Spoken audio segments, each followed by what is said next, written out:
Eu queria fazer uma retrospectiva dos acontecimentos aqui em cima para você ter na memória bem fresca dos acontecimentos aqui. Templo do rei Salomão construído em 1000 a.C. Esse templo foi destruído em 587 a.C. por Nabucodonosor. Na volta do cativeiro, Esdras, Neemias e Zorobabel reconstruíram o templo, que esse foi chamado Segundo Templo, e foi esse templo que Jesus viu, que estava em pé na época de Jesus, aqui em cima. Primeiro e segundo templo aqui em cima. O altar santo do santo ficava em cima de uma pedra que Abraão deitou Isaac para ser sacrificado, mas não chegou a ser sacrificado. No ano 73 já da nossa era, o segundo templo foi totalmente destruído por Tito. E no ano 637, quando os árabes chegaram aqui na terra e conquistaram a terra, eles planejaram a construção de um domus em cima dessa pedra que Abraão havia oferecido em holocausto. Mas por quê? É porque Abraão é pai de 3 religiões, né? Cristianismo, judaísmo e islamismo. O pai é o mesmo, através de Isaac e através de Ismael. Então é o mesmo. E por isso que eles também têm Abraão como genitor da sua religião. Então eles vão construir, os árabes vão construir no ano 680, esta construção chamada Domo da Rocha, não é uma mesquita, justamente em cima da pedra que Abraão ofereceu Isaac em holocausto, mas não chegou a fazer o holocausto. Portanto, esse domus cobre a mesma rocha que estava embaixo do templo do rei Salomão e do segundo templo. Pois bem, desde 680 que está no controle dos árabes. Em 67, se Israel quisesse, poderia libertar isso aqui da mão dos árabes, mas preferiu deixar no controle da Jordânia para não criar um problema maior com a Jordânia, visto que a Jordânia havia perdido já o controle de toda Jerusalém, permaneceu somente aqui. Então, essa mesquita e esse terreno tem uma história muito grande, que remonta a Abraão e a Davi, porque Davi comprou esse terreno. Quando Davi inventou de construir o templo, mas ele não pôde construir porque suas mãos estavam manchadas de sangue, assim o profeta disse para ele: você não pode construir, as suas mãos estão manchadas de sangue por tantas batalhas, mas essa honra vai caber para o seu filho, que nem havia nascido ainda. Vem Salomão e constrói o templo. E esse terreno, Davi não conquistou em guerra e não ganhou. O rei Araúna ofereceu para ele, mas ele quis pagar e ele pagou com moedas de prata, como está relatado lá. Então esse terreno tem escritura de compra e venda e pertence a Israel, historicamente falando, pertence a Israel. Um outro fato importante, que o construtor desse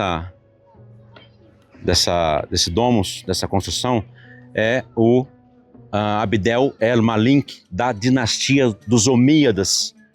Portanto, é erroneamente chamada de Mesquita de Omar. Primeiro que não é mesquita, segundo que não foi Omar que construiu, foi Abdel el-Malik. A Mesquita de Omar, propriamente dita, fica a 50 metros para lá, nessa direção aqui. Então, mais um erro de chamar de Mesquita de Omar, não tem nada a ver com Mesquita de Omar. É importante, que poucos sabem disso, está em poucas literaturas, é que quando os cruzados conquistaram Jerusalém, no ano 1099, esse domus já estava aqui.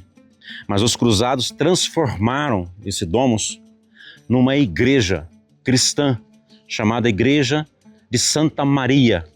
Inclusive lá no topo, onde tem lá o símbolo do Islã, os cruzados colocaram uma cruz bem grande. Interessante, né?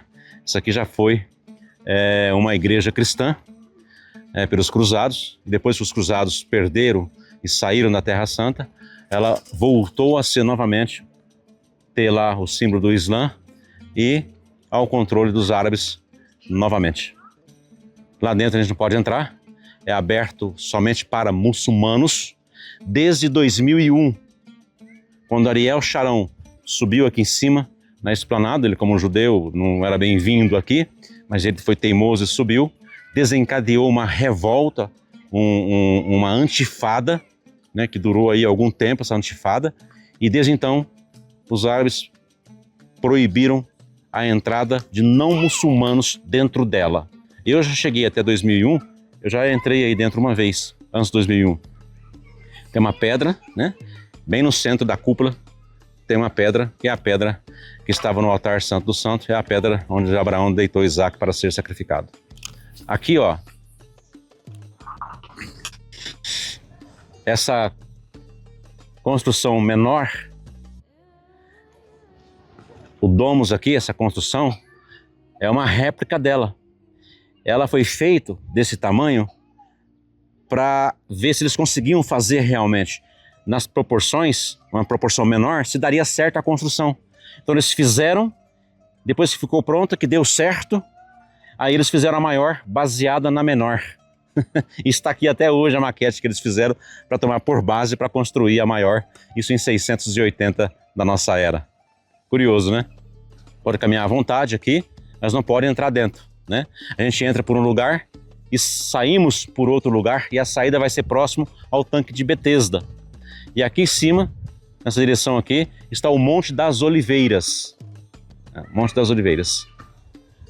O lugar aqui realmente, historicamente, é muito rica, porque quando Salomão inaugurou o templo, na inauguração do templo, em algum lugar aqui, num lugar alto, ele vai fazer o discurso de inauguração, e no discurso de inauguração do primeiro templo, o templo de Salomão, ele vai pedir para o seu Deus abençoar o estrangeiro que viesse até aqui visitar este lugar. Interessante, né? Então, os turistas que vêm até aqui hoje estão abençoados na oração de Salomão. Joia, né? Porque, segundo eles, foi daqui que Maomé teve a sua famosa viagem noturna para o céu. Tem essa história aí, dizem que ele foi de cavalo branco, a partir de uma pedra que está aqui, pegou impulso na pedra do cavalo e subiu para o céu na sua famosa viagem noturna. Por isso que é sagrada para o Islã, porque o profeta esteve aqui. Mas não tem registro algum, nem no Alcorão, que Maomé esteve aqui. Ela é chamada apenas de a mais longe no Alcorão, mas não tem registro que Maomé esteve aqui. Portanto, é este o lugar que Salomão construiu o templo, e é o grande problema do Oriente Médio, porque Israel reivindica e os muçulmanos do mundo todo também reivindicam esse lugar. E querem esse 1/4 de Jerusalém, onde fica a mesquita e a esplanada do templo, como capital de um futuro Estado da Palestina. Coisa que Israel jamais vai ceder, porque Jerusalém e esse lugar é a capital de Israel desde 1000 a.C., quando Davi comprou esse terreno aqui.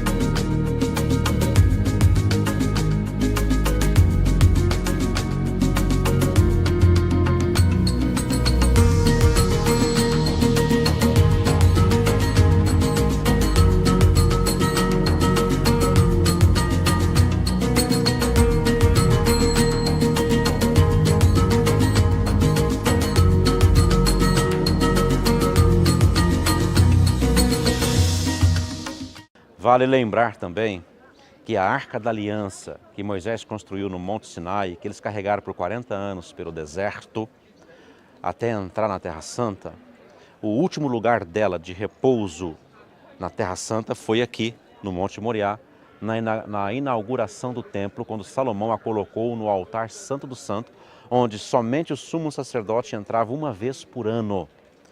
Pois bem, na destruição do templo em 587 por Nabucodonosor, a arca simplesmente desapareceu. De lá para cá não se tem notícia mais da arca, sumiu. Se ele levou para a Babilônia, ninguém sabe. Se está escondida aqui ainda para baixo em algum ponto, ninguém sabe. Se está em qualquer outro lugar de Israel, em alguma montanha ainda escondida, ninguém sabe. Mas simplesmente não há registro mais dela após a destruição e a invasão de Nabucodonosor em Jerusalém. Gente, se você não é inscrito no canal, se inscreva aí. Isso dá-nos força para cada vez mais fazer bons conteúdos para você.